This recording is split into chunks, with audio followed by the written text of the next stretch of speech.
back and forth, just to let you all dialogue. Welcome back to the DFS Sweatshop. I am your host, DFS. And you can follow me on Twitter at DFS Jerusalem. I've got the homie with me tonight. Again, you know how we do it. Yo, it's been 5 weeks in a row, man. I got the homie riding with me. I'm none other than Ronald, the Iceman Coley. What's going on, Ice? How you rocking, man? Oh man, I'm rocking all right. Just trying to dodge these this lightning here in Chicago. Power just went out, so hopefully it's up for good tonight. So Yo, prayers to you, man, and the fam, man. Hope y'all all right. Y'all able to brave the storm, man. What a trooper, man, coming in and still being able to get locked in with us. Now we're live in the Facebook VIP as well as on YouTube. If you're on YouTube, go ahead and share this stream. Get some folks in here. Let's get to chopping it up. Yo, the first thing I always want to ask you, man, the Iceman. First thing I always want to ask you is what type of slate is it? What do you see? What's your overall overview of the slate? Give me some things you're looking at. Kind of what you think the slate's going to be. well, I'm looking at this slate as a kind of. You got some nice totals. You got some nearing 50. A couple, actually, five. It's kind of near the 50 range, which is good for us. This week, I'm thinking about as far as quarterback goes, it's looking like you can pay down in a few instances. You can go with the higher guys, but you can pay down for a few guys that's in the 8K range and under. So and of course, running back is always the one you got to get right. So I'm not looking to go too low. I mean, I'm going to go low in one instance, but one of the higher cost guys like Hunt and Devontae Freeman are in good spots too. So it's looking like a really good week. The pricing doesn't seem too out of whack where you can't get a good roster together. So I'm really looking forward to seeing what's going to happen this week. And you know what? I've got to agree with you because on an 11 game slate, on an 11 game main slate, I can make a case for 8 or 9 quarterbacks that I can use. All of them, you can stick around at mid level in quarterback. Between you had a homie Rod Beard on, a beat writer for the Detroit Pistons. He came on, Hmm. spoke to us a little bit about the Pistons and what they're doing going forward. And I'm gonna try to get a lot of different beat writers on the show. So I can't stress enough to you guys how important it is to have a solid relationship with people that follow the teams. Because if we can open up a dialogue between the two of us, man, we can be right there with information. So let's go ahead, jump right into the slate now. I primarily play on DraftKings. The Iceman gets it in a lot on FanDuel. So he's going to be, if you have any FanDuel questions, things you want to jump into the comments and ask, you can definitely direct those to the Iceman as we go along. I will relay the question from YouTube over to him on FanDuel, and I'm sure he can do the same thing for me from the VIP as far as DraftKings go. But let's go ahead and jump right into it, man. First game we got on the slate is going to be the Miami Dolphins, and they're going to Atlanta. So we're going to Mercedes-Benz Field is in play here. They're going to Atlanta. It's a minus 13 differential. We've got the Falcons, a big favorite at the crib. What do you think about this game? What do you think about the total first? Does it live up to this total? If it does, how do you think it's going to happen? What's your insight as far as this game goes? Well, I'll tell you what, after last week, Cutler is just, I'm sorry, I can't trust the guy. He is, I mean, they're getting nothing from him. They might as well throw in Matt Moore at this point. I don't think Miami keeps this game close, to be honest with you. I mean, this is an away game against a solid defense. I mean, you look at the matchups. I mean, normally, if you're attacking Atlanta with the quarterbacks, it just doesn't work out that well. Same with wide receivers. So, they're coming off a bye. They're at home. To be honest with you, I'm not quite sure if I'd be willing to go with anyone from Miami. Maybe Kenny Stills, if you want to get crazy in a tournament. But I just can't deal with these guys on Miami, especially not with Cutler playing because he had under 100 yards passing last week. How Right. can how can you get under Gabriel as a tournament play? Is always in play. I hear Sue is out, so is he? You have him out, right? Yeah. Yeah, he's out. Yeah, he's out. So yeah. So yeah, I'm thinking this will be a comfortable Atlanta Falcons victory here. Miami probably doesn't put up much of a fight. And one thing I do want to pay a close attention to is the Julio Jones, man. I mean, we've been like hurt so many times recently with the performances or him being bad, and that's the Julio Jones, man. Him leaving the game early. He's got nagging injuries. That's why when you bring up Taylor Gabriel, it seems to me like he is a guy that I think could still be a sneaky play that a lot of people are not going to want to pay down or pay to. So Taylor Gabriel definitely does pique my interest at 4.6. I am going to have some Julio Jones. I definitely see the Atlanta Falcons here as a stackable offense, especially when you look at this point total with the differential being at 13. But one thing I do want to take a look at, I want to look at where the Dolphins rank in terms of yards, of giving up rushing yards. I don't think that they've been so bad, and I think a lot of that is because you're able to pass against them. But we're talking they're allowing 75.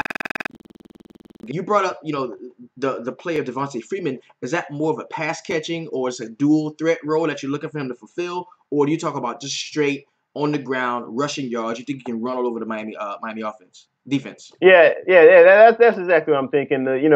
Like I said, I expect Atlanta to be comfortably ahead. I mean, and when you look at the matchup here, it's middle of the road all across the board. They have a really positive matchup at tight end as far as Austin Hooper goes. I forgot to mention him. The teams, and let's take a look here. Yeah, man, they're right toward the top, bro. They're giving it up. Miami gives it up. So right. Yeah, that's gonna put Hooper squarely in play for us in this spot. Oh yeah, definitely, sure. definitely. And we just have no love for Miami here. We just have no. Oh no.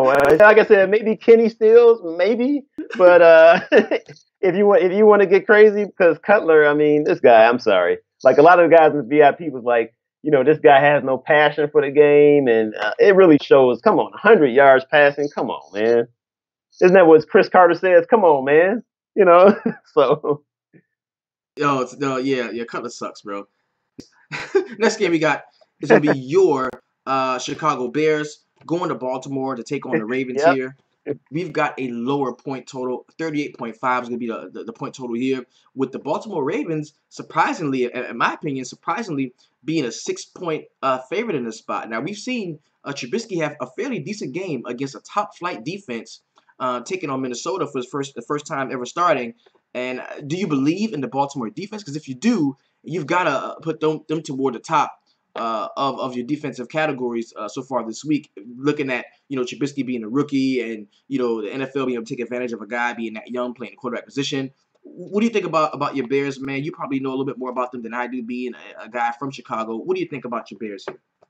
Yeah, I don't like my Bears here in this in this game. I mean, this score is probably it probably looks about right. I mean, the projected score they got here 22-16. I think they put maybe a touchdown on the board, maybe two, and possibly a field goal. But I mean, I don't see them winning this game. I think Baltimore would squarely have this game in hand. Buck Allen really interests me. Even Jeremy Maclin, if he, I mean, I know he had the questionable tag, but he should go. But yeah, this is a decent matchup for Baltimore. Not the best, but I can still see a lot of their guys doing well. It looks like John Harbaugh has a perfect record against rookie quarterbacks.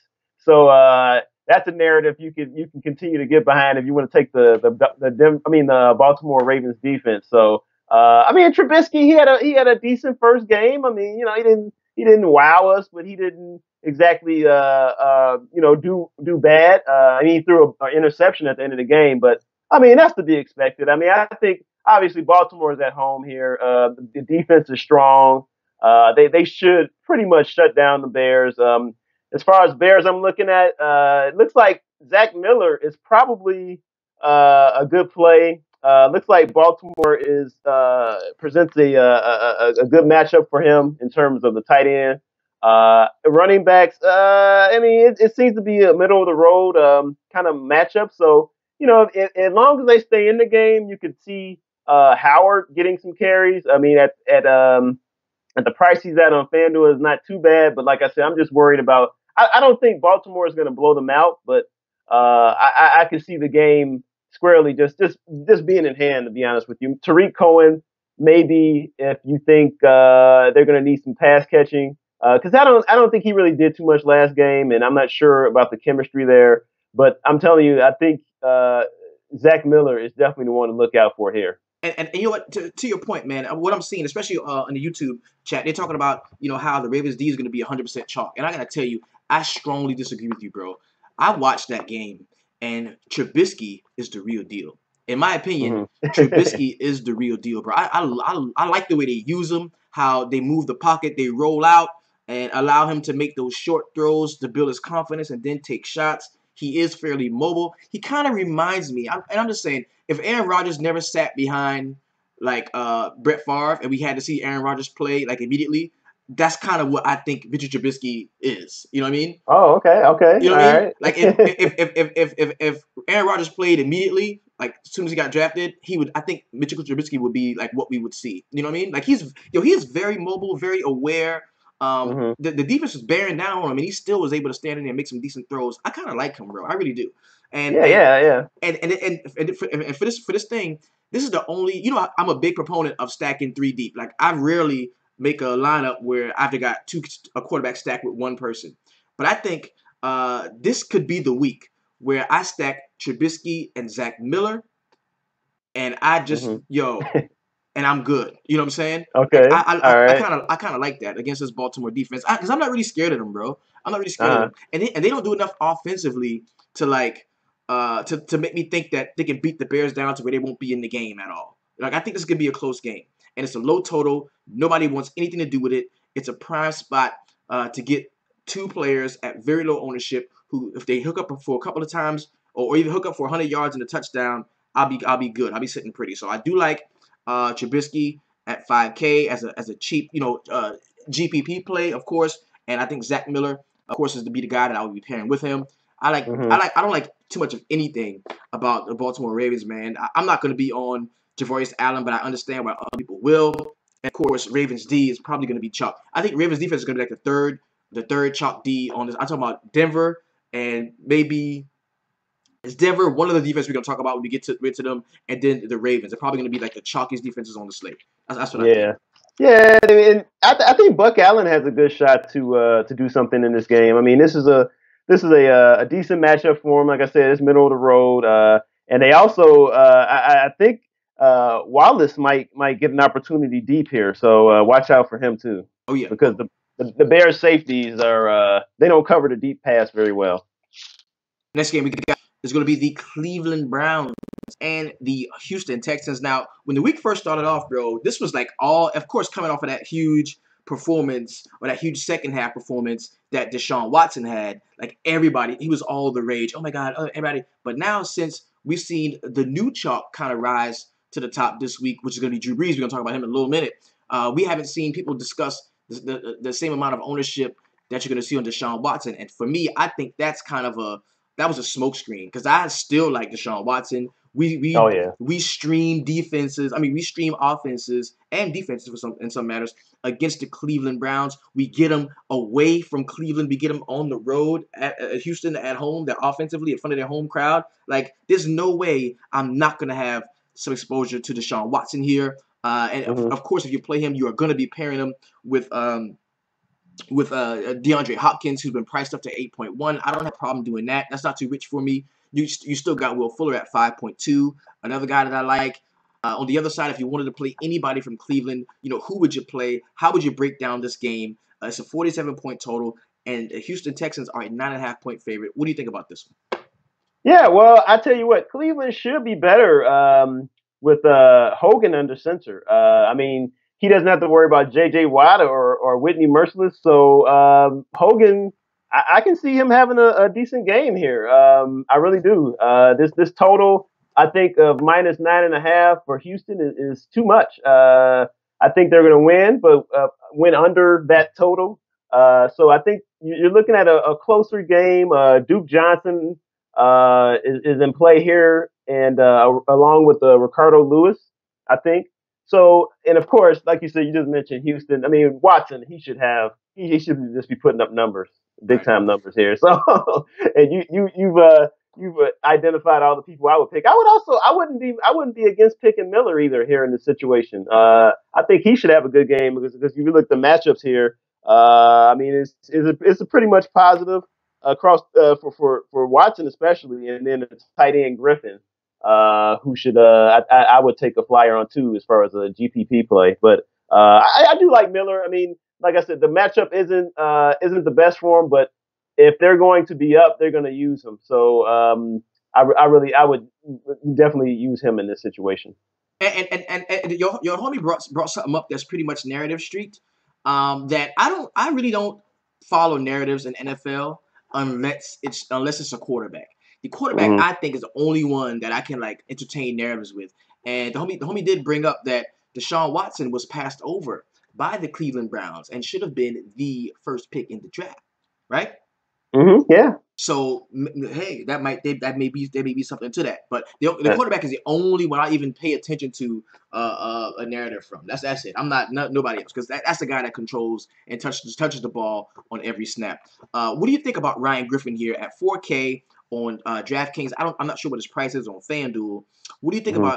about him as being a part of the offense? Because I mean, I could see going Griffin, DeAndre Hopkins, and not having Will Fuller in the spot. What do you think about the tight end position?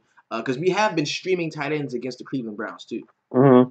Well, I mean, I really like Griffin in this spot. I mean, you look at the targets he's been getting over the past couple of weeks. I mean, since week one, if you exclude week one rather, he's been getting 6, 5, and 4 targets. So I mean, he's definitely here in play. I think if I mean Watson, you see him throwing the ball everywhere, especially to DeAndre Hopkins, obviously. But I mean, if the matchup presents itself, I think he will get the ball to Griffin quite a bit. He is 4,500 on FanDuel, which is a very low price, a very good value, and I would definitely be he would definitely be in play for me.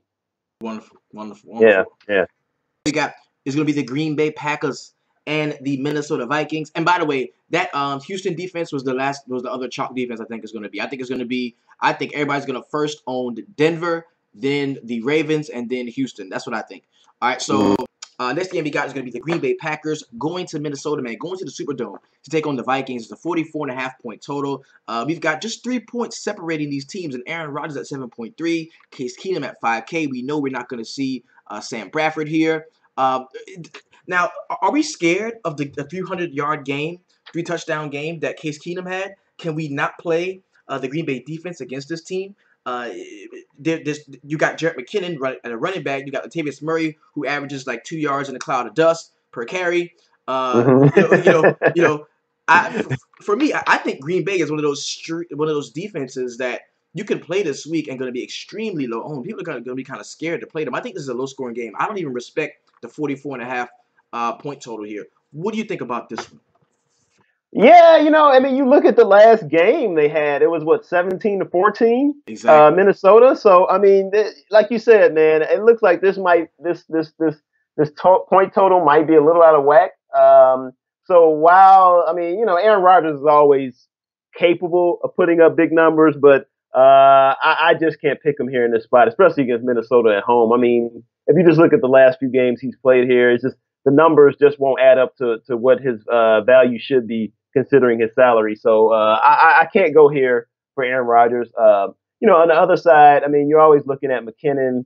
He really did well last week against the Bears. So and this matchup pretty much presents itself as an average matchup across the board, except for Kyle Rudolph, who I definitely would not play because this is like as bad as it gets for tight ends. But Right.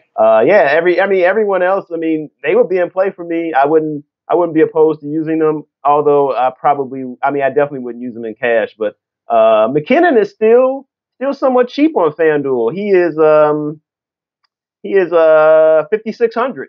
So if you believe that he is the back that he showed he was last week, catching passes and running the ball strong. I mean, he ran the ball hard, man, against that Right. Bears defense. So and the Bears defense is no slouch either at home. So yeah. I mean, I would definitely not shy away from a stack of McKinnon. And probably Diggs. I mean, is he gonna he's gonna play, right? Diggs. Yeah. No, well, Dick is questionable. I think Oh, okay. yeah, it's a game time joint. It hasn't really Okay. jumped out yet. And one thing I want Okay. to point out is like, as much as we love to play Aaron Rodgers, and as great as a quarterback he is, he hasn't had a 30-point game this season. Right. Mm-hmm. He hasn't had a 30-point game this season. And if I'm looking at, if I look at the schedule and say this is where Rodgers scores 30 points, it's not going to be against the Minnesota Vikings in Minnesota. He just hasn't played, relatively well there. You know what I mean? Mm-hmm. Diggs, Yeah. Diggs is out. Diggs is out. He's out. Oh, okay. So Yeah. then definitely Thielen. Yeah. Definitely looking at Thielen then. Okay. So Yeah. Thielen's in play. Yeah. Jarrett McKinnon is a guy that we've been talking about. Yeah. You might. Yeah. I mean, even though this is a bad matchup for Rudolph, he might get a shot at a touchdown if they get close enough. So, yeah. I mean, that is kind of tough. But I'm gonna tell you, I'm making a stand, bro. I'm not playing Okay. Aaron Rodgers. I'm just not. I'm not playing. Oh Aaron yeah. Rodgers. Oh yeah. Yeah. I wouldn't play him either. It's just not worth it. Aaron Rodgers is the guy that you play when you are absolutely sure that all you need to put out a dope lineup is 20 points from a quarterback. You know what I'm saying? Okay. Yeah. That's when you play Aaron Rodgers. But you love the rest of your lineup, and you Mhm. just need 20 points. Yeah. Sometimes you just need 20 points, and then you can get Aaron Rodgers. So let me ask you this: Would you get behind Devontae Adams here? Because he has a good matchup. With Nelson being shadowed by Rhodes. Yes. You would get behind Adams? Okay. Yes. Okay. These are like little squares that I can use. Like when you look at Devontae Adams and Adam Thielen, other stacks that I like when I set my rosters, and I've got between 5.7 to 6K left over, and I'm scrolling through looking for a guy. I can get exposure to this game. A game with a point total of 44.5. So that's where I can get. I just don't love this game a lot. I just don't. Next game we got is probably the game that everybody like maximum exposure to. I get it. It's a 50-point total. It's only a 4-point differential. You've got Drew. So many DFS rules are taking place here. You've got Drew Brees at home. You've got Matt Stafford in a dome. You've got so many different things going for this game. And if this game is a letdown, bro, whoever goes the other way is going to crush. And there's so many ways to be. There's so many rules, so many DFS rules involved in this game that there's so many ways to be contrarian. First thing is if everybody's talking about New Orleans Saints, you got to play Mark Ingram. Mark Ingram is the play. So I think if you look at as far as ownership goes and who everybody's going to be playing, people are going to be on Mark Ingram. And me, I don't like Ingram. I would rather play Alvin Kamara. He's 100. He cost 100 more for a reason. He's a better option out of the backfield. He's the Darren Sproles that they have been missing. You know what I'm saying? Like they love him. I tell you what, man. I mean, a lot of people are talking about using Ingram and Kamara.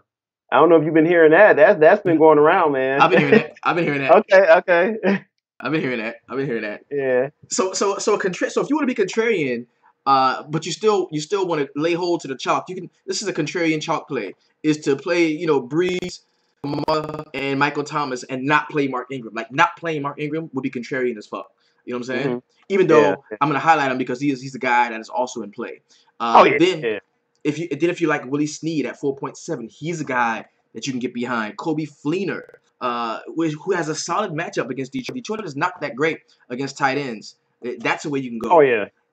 If you play on the Detroit side, that's killer contrarian because nobody wants to play Matt Stafford in the spot at 6.5 when they can pay up 700 more and 700 more and get Drew Brees at home.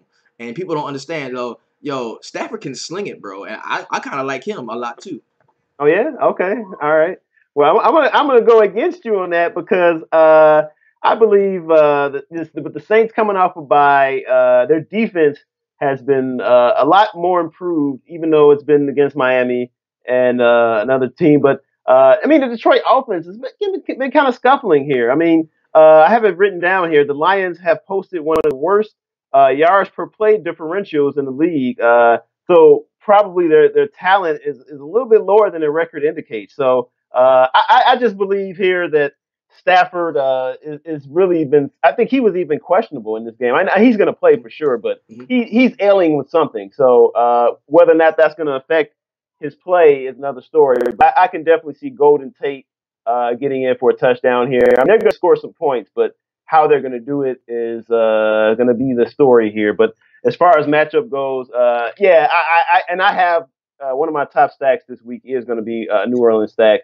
So I'm definitely looking to stack them in at least one lineup.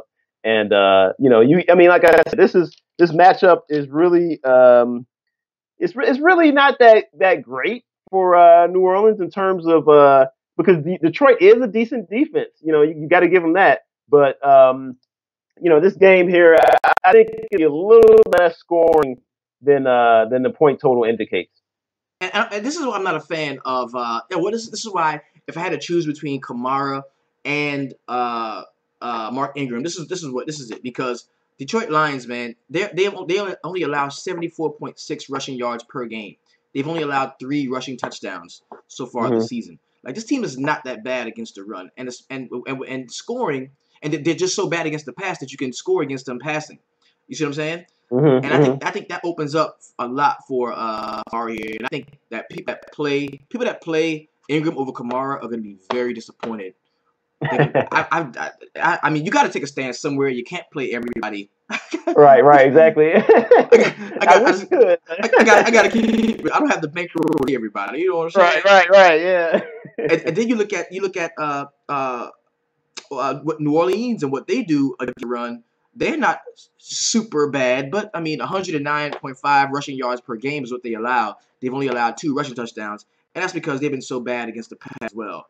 So, and Tate has crushed them. Golden Tate has crushed them. Like in the last 3 matchups, he's got like a couple touchdowns, or 6 touchdowns in the last 3 matchups. Like, he's been killing it. So, there's a lot to love about this game, but I'm not going to get stuck on this game. I'm not. Ingram can catch the ball too. Yo, dude doesn't even like Ingram. Yo, it's crazy. Peyton don't even like him. Have you ever seen the way Peyton talks about Alvin Kamara? I saw this shit going to London when he had that crazy game in London. Like, the dude talks about him like he found some shit that nobody, and they traded up to get him.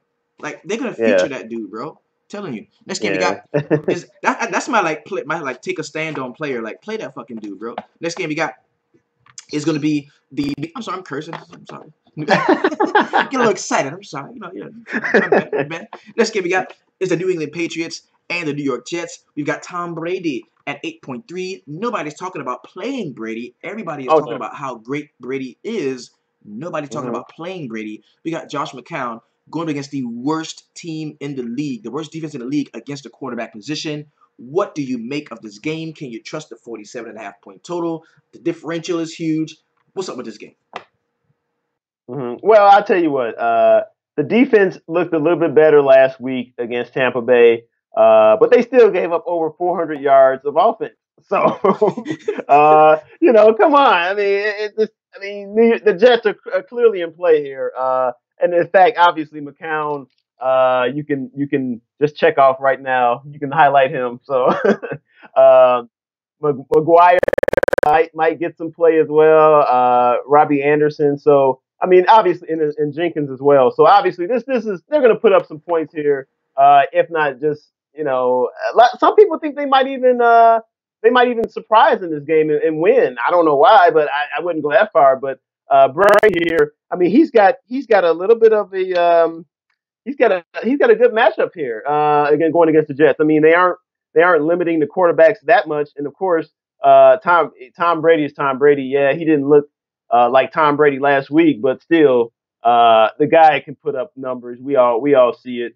As far as the running backs go, Gillislee should be, if they stay up, he should be clearly in play. And if they score as many points as Vegas thinks they're going to score, Gillislee is going to have a big day. So you can look at him as well. Brandon Cooks is always in play. So obviously the main parts of the offense here. So I'm just really looking at this game is like I said, I always put in a Tom Brady line every week. So this week will be no exception. So this, like I said, this game they should win the game. So hopefully Gillislee will pay off for me. Now, and see, Hogan, man, is a guy that I've been looking at. He's 7K. I loved when Brandon Cooks cost a lot more than Kevin Hogan. That was so awesome because people would automatically just play Cooks and not really look over to Hogan. But now that they're priced kind of the same amount, people are going to play Hogan a lot more. I like him in this matchup. Anytime you got a healthy Gronk or a Gronk with no questionable tag, he's definitely in play. I'm going to make a Brady lineup just because he's Tom Brady and he can go out and score and throw 3 touchdowns in the first quarter. And they don't like to let up off of the gas a lot of times. So, no. so Brady is definitely going to be in play for me. I like the 47.5 point total. The one trepidation I do have with this game is, and I'm going to show it to you. This is the one thing that's giving me trouble here because the Jets against the run, man, they're giving up 143 yards per game on the ground, bro. That is a ton.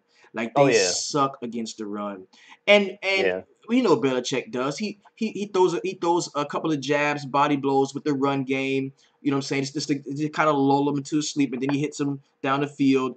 But I don't think that those rushing attempts are gonna go without being scores. Like I think they're gonna run all over them, man. It's tough. You know what I mean? Like the Jets suck against the run, and the game could change. Like the whole landscape of the game could change if they are successful running the ball in the first half. You know what I'm saying? Like I would much rather Tom Brady goes out and throws 3 or 4 touchdowns in the first half, and then they run the ball in the second half. But if they can run the ball in the first half, and you don't have to see Brady air it out, like that's gonna suck because paying up for Brady and Gronk and all of that is not gonna be worth it. It's just not. So. Well, I tell you what. I mean, if you look at Brady, I mean, he's always going to put the ball in the air because that's just a part of their offense. So I don't think you have to be afraid of that because I mean, you look at it, his numbers here. I mean, he's throwing at least 35 passes a game. In fact, he's averaging about 40. So you're sure to get some numbers there. So yeah, I wouldn't be too worried about that, man. But as far as the other side, I did mean to mention there's a couple of guys in the Sweatshop. Mentioned Amendola to look out for, and also Robbie Anderson on the Jet side. On the Jet side, okay. Yeah. I forgot about him. Robbie Anderson is a good guy to look at because the safeties do give up some deep balls. Yeah. Next game we got is going to be the San Francisco 49ers with their low 17-point total and the Washington Redskins. Yo, we're seeing a lot of huge point differentials this week, man. That's crazy. Yeah. We haven't gotten to the best one yet, though. That's right. So we got a 46.5 point total here. We got Brian Hoyer, fresh off of taking a lot of people to a lot of money last week against the Washington Redskins, who are not very great against quarterbacks. Carlos Hyde, I've been hearing trade talk about him. You know, Matt Breida saw the bulk of the carries the last time out. We got Chris Thompson, Samaje Perine. Everybody is talking about Perine here. I would much rather play Thompson. I do like Kirk Cousins in this spot. Struggling to find the receiver that I really want to pair him with. And I'm thinking I might go Jordan Reed. But the problem is, this is one of the worst matchups for tight ends on the board. What do you think about this game? Where are you seeing it? Well, I'll tell you what. Washington has only allowed 23 points at most just once this year. So, San Francisco is making a trip across the country. Normally that doesn't work out well for teams. They always seem to scuffle a little bit when that happens. Right. But the plus for them is, for San Francisco, that is, Josh Norman should be out and Rob Kelly should be out. So that might make Washington a little bit more pass heavy. So we'll see what happens there. But I mean, this could be a decent matchup here in terms of what San Francisco will see. We see that they're not afraid to try to stay in games. Like I guess very concerned about the running situation though. Looks like Carlos Hyde is on his way out, and Matt Breida is going to be the guy taking over here. So I wouldn't be afraid to play Garcon in a tournament here, even though it appears to be that it's if you look at the numbers, but obviously these numbers were because of Josh Norman. But yeah, I wouldn't be afraid to play Pierre Garcon here. Garcon revenge. Yeah. That too, right? That's the narrative. Yeah, yeah. Garcon revenge. So, and George Kittle even on paper he has a great matchup. So, I'm pretty sure if they get close up, they'll toss him the ball. So, but on the other side, you've marked the guys already here for Washington. I mean, they should pretty much have their way all game with this defense. They just kicked Bowman off the team. They cut him loose. So this defense is really going to get run over. Yo, So, that's why I love Chris Thompson out the backfield. There's nobody that can stay with him. yeah, oh yeah, no, and he has an absolute dream matchup here. So he is dependent upon getting the receiving yards and catches. So, but I like I said, a lot of people were talking about Perrine. You know, he just hasn't shown me anything. I mean, he's got under 3 yards average per carry. I just don't think much of him, but definitely looking at Crowder as well and Pryor. So Reed obviously. So the usual suspects here. So we'll see what happens. It should be a blowout though. Yo, because they have been talking the Perrine kid up all week. Like the other pods, they're like, "Oh my God, you got to let somebody." And it's like did you just forget that Chris Thompson is like the better running back in the backfield? Like, Yeah. what are you thinking, bro? Next game, But you got one thing, Mo. Somebody in the sweatshop did ask, "Why do you like Crowder?" So I wanted to make sure that question was answered. what simply him being like a true number one receiving threat here. And I think he's been pretty bad over the last couple of games. I think Hmm. last week he had one catch for like -7 yards. Yeah, he had one catch for -7 yards. So I think when they've got a guy that is that talented, that's going to be that low owned, that is that cheap, that nobody wants to play in a very good Hmm. matchup with a quarterback that you like, I think you gotta play him. I think you gotta Okay. play him. Yeah. I think you I gotta could. play him. Yeah. Definitely understand it. So definitely a tournament play, right? Oh, most certainly, most certainly, Yeah. most Okay. certainly. I mean, 4K, bro. I mean, he has to really try to mess that up. You know what I mean? Yeah. Oh yeah. For sure. Like he has to like bat balls down to not make value on that 4K. With what he means to the offense. Next game, we got is gonna be the Tampa Bay Buccaneers going to Arizona to take on the Cardinals. I'm hearing a lot of Jameis Winston love this week. He's priced at 6.2. We've got Carson Palmer at 6.1. It's a 46-point total.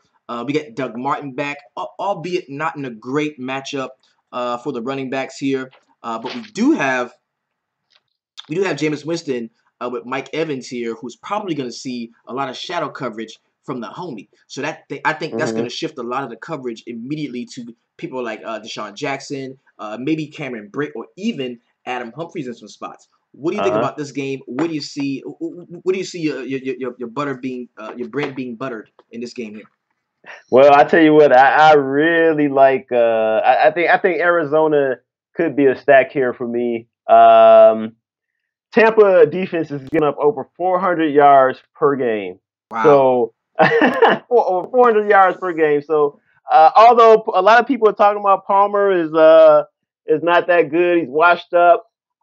I think he's good enough in this instance. I mean, he's good enough to put. I mean, he's been throwing up yards. He's definitely been throwing the ball. This team throws the ball with the addition of Adrian Peterson. I still don't see that slowing down. He might get a few carries to get kind of get used to everything, but he's not going to have a decent role in this offense. So I'm definitely looking at Larry Fitzgerald as well. In terms of if I was going to do a stack, Andre Ellington probably still in play a little bit there. So I definitely think the Cardinals are going to stay close in this game. This is going to be a close game, I believe. And with on the other side, with Evans being shadowed by Peterson, he's going to limit him significantly. I think so. He would definitely be out of play for me, Evans. But like you said, I am definitely looking at someone like Jackson. And one of my value plays is Humphreys, and he will be in even some of my cash lineups. I really think they've been trying to get the ball to him. He's been catching he's been having a lot of catches every week. So I really think Winston could put the ball up here because this is definitely a good matchup for him and pretty much the entire Tampa Bay offense outside of the running backs. So are you staying away from Mike Evans, or you think they can force feed it to him, even though he's gonna have a lot of shadow coverage from Patrick Peterson, who's one of the league's best corners? Do Yeah, you I, still like? I, I think I don't. You can mark them, go ahead and see what happens, but I mean, obviously he can still catch balls. I mean, Peterson is not going to like completely shut you down, but he will limit you. Uh, so we'll see what happens with that. But I'm really, like I said, the guys I'm really looking at to roster are Jackson and Humphreys on And that other side.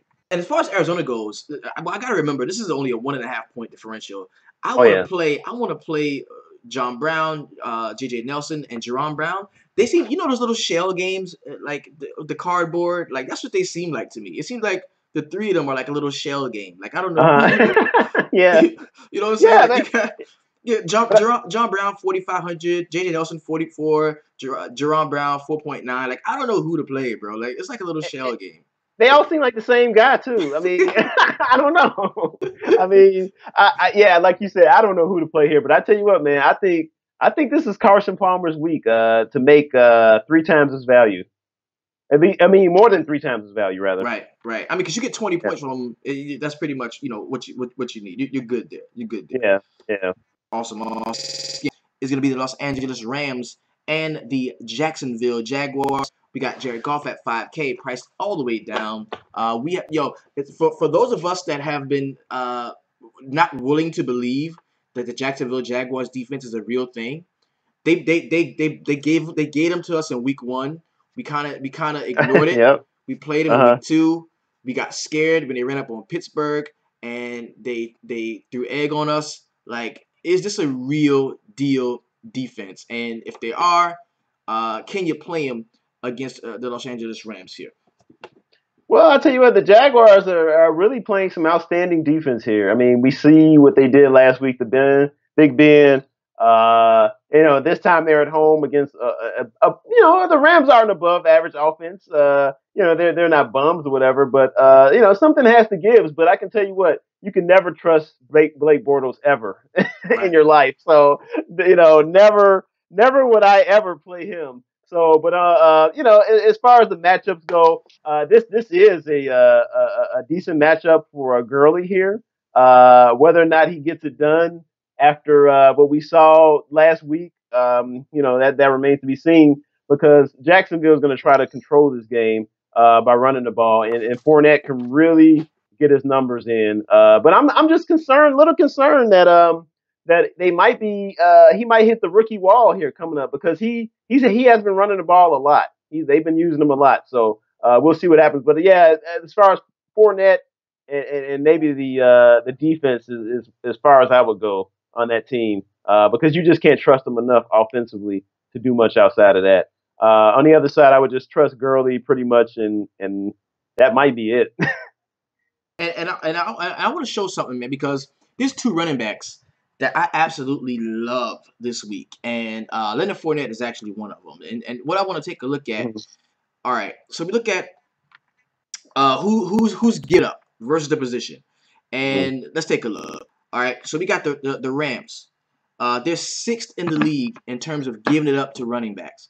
133.6 yards per game is what they allow, and 7 touchdowns. That's most touchdowns in the league. No is giving up as many touchdowns as the Los Angeles Rams. As the Los Angeles Rams have. So we got them here. Now we go take a look at who is the best rushing team in the league, right? And you got the Jaguars here, averaging 165.2 rushing yards per game and 5 TDs. Okay, so that is clearly gonna tell me, and this is where all the dots connect. If the team that they're playing sucks against the run, the team that's playing the team that sucks against the run is great against the run. Then, if the team that is great against the run is great at defense too, because I want to pair my running back and my defense. And what this is telling me, bro, is not only can I play Fournette here, I can play the Jaguars D, man. So this is one of my favorite running back plays on the slate, and I don't mind paying up that $8K for the homie because Blake Bortles is just that bad. Now, is he bad enough to where if you try to exploit a matchup and play 8-man fronts against Leonard Fournette, is Blake Bortles so bad that he couldn't even see his way through an 8-man front? No. Blake can still complete some passes. You know what I mean? That's what makes it so hard. That's why Pittsburgh couldn't do that to them because he still can complete some passes. It's not like he's like a completely shitty quarterback. He made 14 pass attempts last week. That's all he needed. That's all he needed. So I definitely love Fournette here. Yeah, but some guys in the sweatshop are saying about the defense being able to both defenses have a shot at scoring some TDs, and I would agree with that. They do have a shot. I mean, both these defenses can take the ball away, and they've been doing it as well. So yeah, I wouldn't be against using either defense. Right. Yeah. Oh, and then Mannyville here says, when was the last time Gurley did something against a good defense? Yeah, I mean, Gurley. I mean, but you can't deny they're using him different. Yeah, I think they are. Yeah, I mean, yeah. Go ahead. I'm sorry. No. I'm just saying they've been using Gurley different, bro. He's like catching the ball out of the backfield. We hadn't seen that from him. Like they're using him different, and he's getting the same amount of touches, but just in different ways. And as long as they're doing that, he's a viable option. Right. For sure. That's a McVay thing. That's a Scott McVay thing. Think about it. Their last coach, bro, one of the worst coaches in NFL history, bro. I don't know how Jeff Fisher kept that job or a job for that long. Like he was Yeah, I hated him, man. It's like just terrible offense, man. So we don't like Goff. We don't like Blake Bortles. But we do like the running backs and possibly either defense in this spot. Yeah. Next game we got is going to be the Pittsburgh Steelers and the Kansas City Chiefs. Ben Roethlisberger, man, coming off of I should just go ahead and pack it in performance. And then, did you see how he got on the media? He was like, "Yo, two Super Bowls, me? You talking about me quit? The heart and soul of the team? Like, so I kind of like Ben this week. I think Ben might sling it around. I think he might have to too because I don't really trust Pittsburgh defensively. I think that teams don't pass that well against them because they don't have to. They can just run it all over them. And I think that Pittsburgh makes a concerted effort to slow down Kareem Hunt, and Ben Roethlisberger makes a concerted effort to score some points. I think this could be an unwelcome shootout, man. 47-point total, 3.5 is going to go in favor of the Kansas City Chiefs in Arrowhead. What do you think about this one? Okay, before we get to what I think, let me ask you a question. Do you think that Big Ben is going to be low on ownership this week? Yes. You think so? Okay. Yes. So you think that 5 interception performance last week is going to be enough to draw people away? He'll be 5% owned at the most. 5%. Okay. At the absolute most. If he's 5% owned, I'm gonna be kind of shocked. Okay. All right. Okay. Well, I tell you what I think about this game is the Chiefs are definitely. I mean, obviously they're a great team, especially at home. The Steelers need to play some really good football, coming off that 30-9 loss embarrassment to Jacksonville that you were just talking about. So I really think that Ben is going to step up here. I was hoping that you would say he might be a little bit more on because I'm going to stack him and Bell and Antonio Brown in one lineup. Yeah, I'm going there. I am going there. I think the Chiefs they're a good defense, obviously, but this is a rivalry here. I mean, they're not.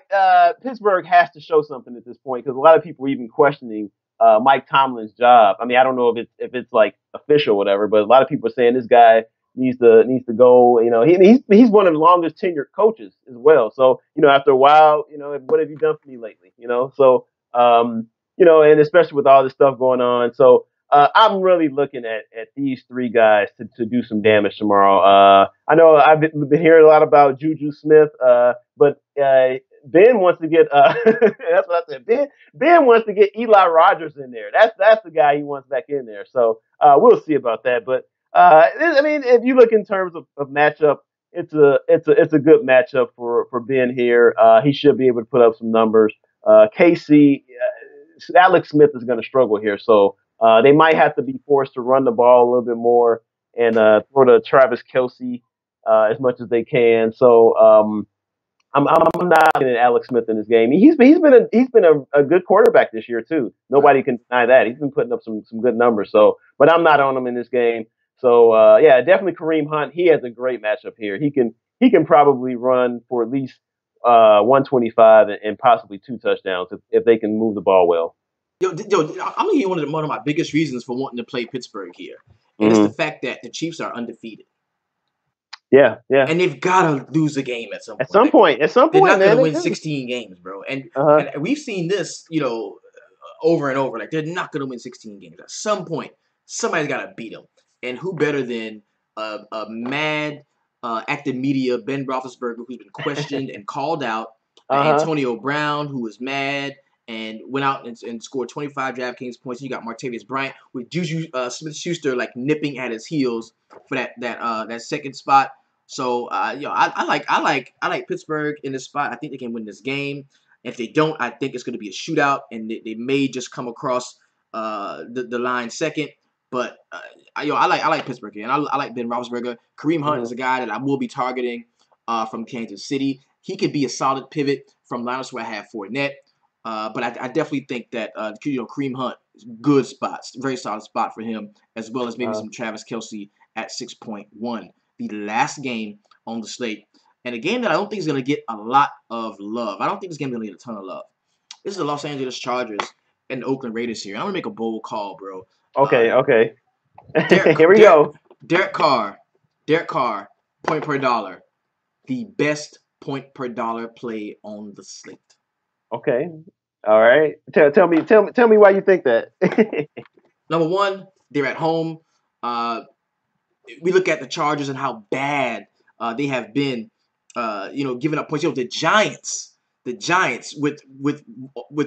the 0 receivers went out and almost beat this team. Like, the team is still in a bad way. Like, they're 1-5. Like, 1-4. Like, they're not happy about where they are. They're not a very good team. The morale is down.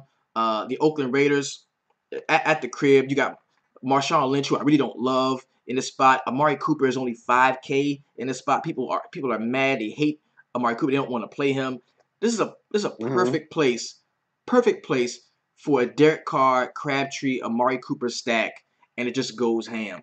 Like, I love the Oakland Raiders here at the crib, man. In a 50.5 point total, bro, with only a 3.5 point differential. This is one of my favorite play. And another thing is, it's like the last game on the slate. Like, it's the later game. So people are not going to want to play this one. Derek Carr, bro, one of my favorite plays on the slate. This is my number one point per dollar at the quarterback spot. I think he outscores point per dollar wise out of everybody. This dude can, if he gets me 30 at 5.9, bro, that's 5x. I'm good. And I think that's what he does this week. 30 points for Derek Carr. My bold call of the week. Okay. All right. A lot of people like it, man. In the VIP here. But one thing that concerns me, Jeremy Ladd brings up that Cooper might be too chalky. What do you think about that? There's no such thing as too chalky. Yeah. At 5K, a good play is a good play. You know what I'm saying? I mean, too chalky is like when I'm playing a cat that's 7K and I'm looking for 30 points. I need 30 to get it. You know what I'm saying? Like, and everybody feels the same way. That's too chalky. But at 5K, man, bro, just hold on to a couple of targets because you're gonna get them. You're gonna get a lot of them. You know what I mean? Oh yeah, for sure. Yeah. Yeah. Go ahead. No, go. Okay. Well, I think the Raiders, they're in play across the board here. I think that Lynch. This is a game that we might finally see Marshawn Lynch do something, really spectacular in terms of numbers. This is a great matchup for him. I mean, if he can't do it here, he might as well just go back and retire. To be honest with you, because this defense really allows running backs to get their way. So I'm really looking at Lynch there, Derek Carr, Cooper. It's across the board here. They should do well. And also on the other side, Phillip Rivers obviously is in play. Melvin Gordon always in play. He always seems to get a touchdown. Keenan Allen, obviously, because he's always going to get the targets as well. So Hunter Henry, actually, this is my guy here. I really think he's gonna score. He might do 2 touchdowns. So we'll see. But yeah, I think Hunter Henry is a good value on either site here. So and he's getting the targets finally. As far as looks like Antonio Gates is kind of stepping to the side. So Chargers should be able to throw on the weak secondary of Oakland. So this is gonna be a good game fantasy purposes. I really do. I really think this is a game to really kind of look out for. And one thing about this game I do like too, in terms of Derek Carr at quarterback spot, this like being a play action guy, a guy that does thrive in the play action.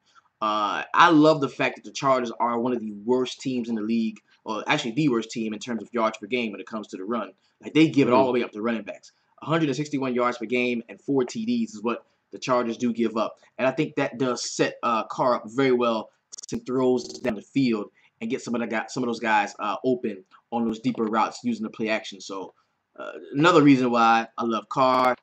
We get some questions about how his health and how healthy he is. Bro, the dude is the franchise. If he's not ready to play, he's not gonna play. Like, yeah, they're not gonna put him out there. They're not gonna put him out there if ready. he's not ready to play, bro. If he's playing, he's playing. You know what I mean? And I'm gonna get some exposure to him. I love him anytime. But under 6K, man, you gotta give him some love here. And to your point about Phillip Rivers, I think that the Oakland Raiders can set this game up to where they're gonna be playing, or to Chargers gonna be playing from behind. That's gonna lead Phillip Rivers to sling it around. Melvin Gordon at 7.8, very solid play. He can also catch the ball in the backfield. I'm not as high on Keenan Allen as some will. Some are at 7.9. I would much rather, like you said, pay down to maybe even Tyrell Williams or even Travis Benjamin at 4.3. But I do like Hunter Henry as well. I do like him as well. But Derek Carr is my guy. And see, I love how all of the pundits are talking up Cooper. They're like, oh my God, you gotta play Cooper. I love Cooper at 5K. But nobody's saying anything about Derek Carr. So how can Cooper have a great game without his quarterback being healthy and being good enough? They don't want to tell you that. You know what I'm saying?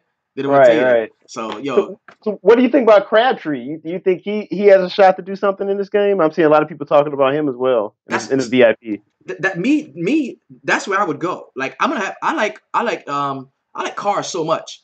I'm gonna have a couple of variations of my Oakland stack. Like I'll probably have 3 Oakland stacks where I've got a Carr, Crabtree, Cooper. I've got a Carr, Lynch, Crabtree, and a Carr, Lynch, Cooper. Like I'm gonna have 3 different variations, and in each one I'm gonna have Hunter Henry on the other side, maybe Travis Benjamin on the other side, maybe Melvin Gordon on the other side. Like I'm looking forward to this, man. I'm looking forward to building these lineups, bro. Yeah, me too. And if you want to build some lineups with us, man, and get it in, we can chop it up. Meet us inside of the DFS Sweatshop VIP. If you're not a member, I'm sorry. You can get in, though. You go to the website at www.dfssweatshop.com. If you can't get in this week, get with us. NBA is soon approaching Tuesday. Yes. Oh, it's going down Tuesday. So Monday night, man, I'm going to have we're going to have a Monday night kickoff show. We'll be talking about the Tuesday slate. It's going to be dope. We're going to chop that up. So I'm really looking forward to that, and NBA. My lineup was 166 last week. I don't hear any of this.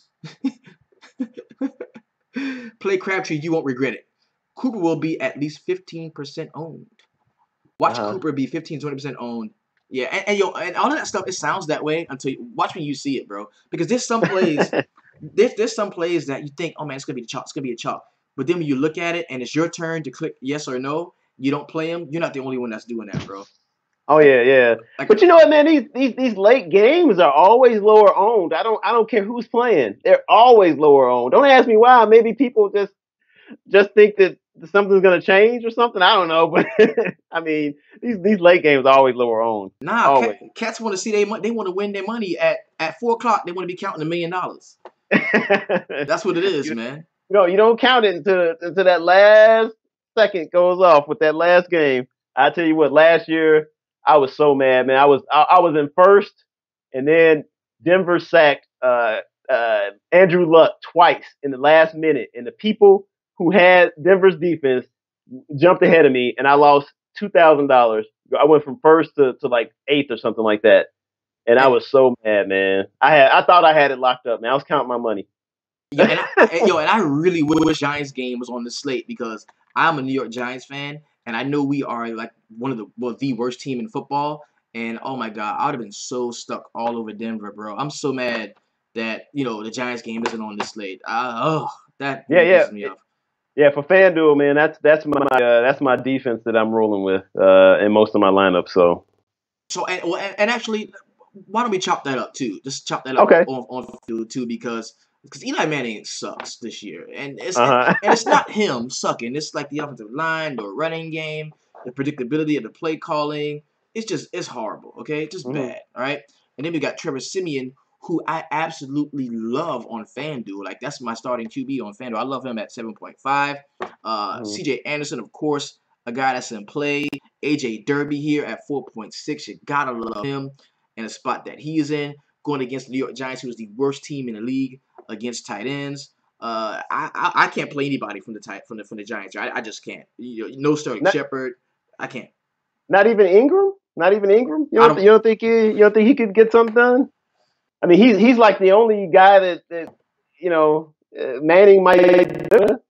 Yeah, I mean, I can see why. I can see why. Mm-hmm. And then you have Lewis maybe because I mean Mm-hmm. he's gonna be like the #1 receiver on the team, but I just won't do it. I just don't see the point in playing cats against the Denver defense. The Giants could get shut out, like legitimately shut out in this spot. Yeah, You know what I'm they saying? could. They could. Like they could legit Yeah, get shut out here. So yeah. On Denver's side, I got a lineup going. The stack: C.J. Anderson, uh, McManus, kicker in the Broncos defense. Got that running back kicker defense correlation going. So that's one of the lineups really like that I've made so far. So yeah, this game. I mean, like you said, they might shut them out. I mean, I don't even, this over and under. The only way I think it even gets over 30 is if C.J. Anderson goes crazy. He has a 2-3 touchdown day somehow. This over and under looks a little too high to me, but exactly, yeah, exactly. So let's go ahead, man, and hit up the VIP, man. We're gonna start building some lines, man, and we will see you all next week. Oh, as a matter of fact, let's keep it real. We both have parties to go to next Saturday. This is not it's not the same party. I'm going to Maryland with my Uncle Fuzz. Is celebrating his 55th birthday, and it's a black tie event, a tuxedo event. That's gonna be pretty dope. The Iceman has an engagement that he has to go hit up, a party that he's going to with his family. mm-hmm. So we're gonna try to do the Saturday Night Live show on Friday night. On Friday Yeah. night. So bear with us, man. You'll get some details coming soon, man. Much love to you all. Y'all have a wonderful and profitable Sunday. Take down a Millie Maker. Shout out the Sweatshop. If you got the logo, loud and proud.